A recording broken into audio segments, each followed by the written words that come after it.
Haal daw kini si Daphne Madrid para sa Malaybalay News Update sa syudad sa Malaybalay. Basic Life Support and Ecological Solid Waste Management Training para sa Bukidnon National High School SPED students and graduates gipahigayon.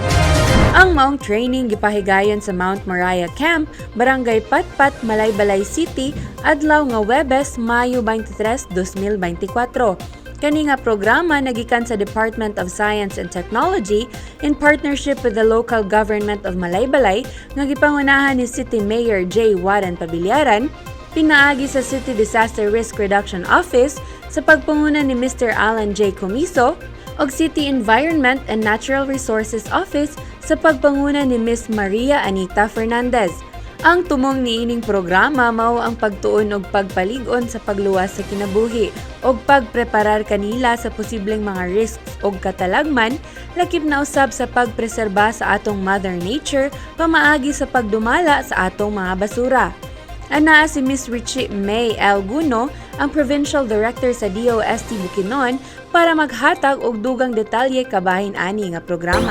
Technology, adunay programa nga community empowerment through science and technology nga gatabang sa atong mga kaigsuonan sama sa karon nga natay training sa atong mga special education students or SPED katong deaf and mute dili makaistorya ug dili makadungog unya in partnership with the local government unit of Malaybalay through the City Disaster Risk Reduction Office ila ni Sir Alan Comiso and sa Senro nagpahigayon og usa ka training para sa basic life support and solid waste management. So sa DRRM ang ilang contribution ug ang partnership sa DOST is ang pagtabang no sa atong mga estudyante aron mo rescue kung adunay mga disaster o adunay mga i-save nila nga kinabuhi. Specialized ni siyang training because it's for the kanang dili makadungog o dili maka istorya. So sign language lang gid siya.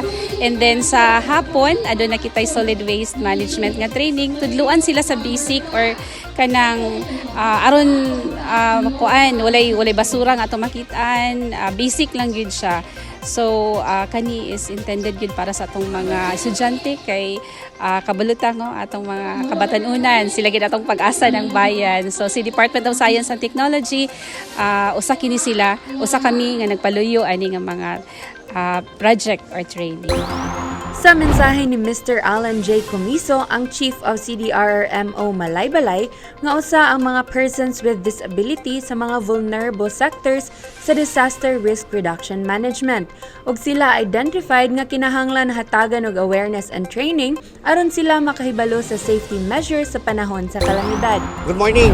Naata karon diri sa Camp Moriah, nagpahigayon ta sa training sa ato mga persons with disability. Muna sila nga atong deaf and mute because one of the vulnerable sectors sa atong disaster risk reduction management pinaagi sa atong RA 10121 identified nga kani sila nga kinahanglan i-train ni sila dapat tagag-awareness, tagag-training in case of na mga disaster, they know what to do. What to do before, during, and after nga manay mga disasters. Isa din isa sa mga programa sa atong halandong mayor, J. Warren Pabiliaran, nga pagtagad ang ato ang mga PWD. Actually, gani naatay mga PWD nga nagtrabaho na sa atong city government Malaybalay nga kinahanglan gyud nato matry during disasters nga ligtas sila sa during disasters nga mga pamaagi. Sa inyo nani nga pamaagi, ang DRR makatabang dako sa ila para maluwas sila kung naay mga disaster mahitabo sa ato ang syudad sa Malaybalay.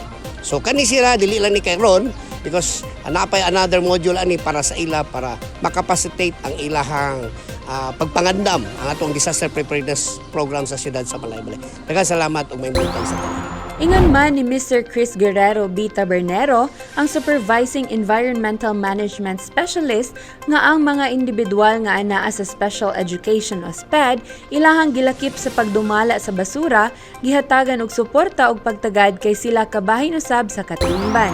Ang City Enro karon padayon atong pagsuporta labi na karon sa program sa SPED no.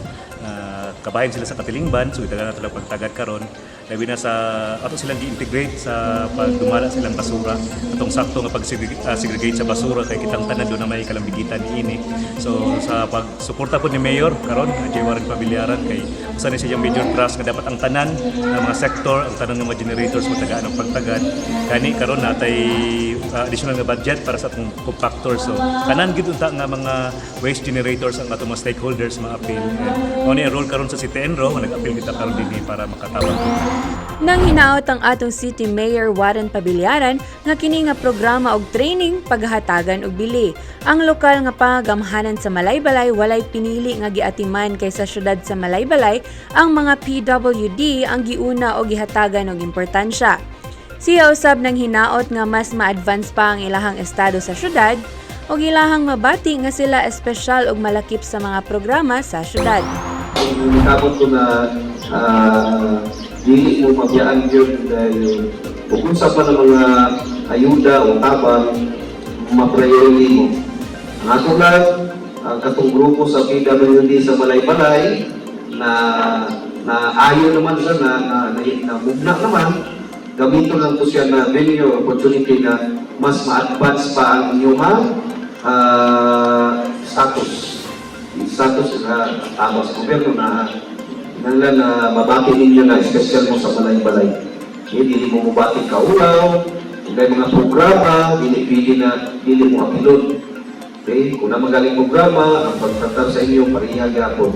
Na-special treatment sa inyo na unay ka ng lisod yun, dahil physical disability. Pero para na ako, kung sa tanang programa sa Malaybalay, kinanglan apili mo. Gusto na ako na hindi mabiyaan. Then, purple, makasikat ko sa inyong kinabuhi. Labi na ito katong naging capacity. Except siguro ito katong kapag-iyahang diferensya is sa iyang pangununa, sa mga kayo. Pero kung para sa inyo na able body, nalang diferensya, gusto na ako na makasikat ko sa inyong kinabuhi. Okay? The city government will use its own resources na matagaan din mo advantage. Okay? So, kana lang ako. So, diyan sa city government ng Malaybalay, sa tuwag na sa kanyang paglusod, headed by our vice mayor and the rest of the city councilors, and the department heads sa Malaybalay, especially sa DSWD, city head, kanang duwa, kung mungkin naman, alalay sa tuwa.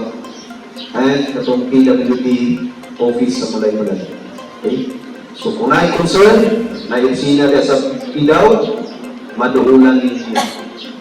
Okay? Maduulan ninyo. Gani, nalagay kay pantay daw na malaw na matagaan mo kayo ka. Siguro, sunod nyo siguro. Sa katong mga extreme yun kayo ng mga cases na okay? Ano lang, mayong hapon na yung hapon mo. Naganda salamat sa Department of Education, sa USD, o sa Sentro, o sa Kikina. Okay? Salamat po na yung hapon. Ug mao kato ang update karong adlaw sa dugang pang mga balita. Mamahimo nga i-follow, i-like ang official Facebook page ug i-subscribe ang YouTube channel nga Mayor Warren Pabilyaran. O kini si Daphne Madrid para sa Malaybalay News Update sa syudad sa Malaybalay. Mayong adlaw ug salamat tungkay.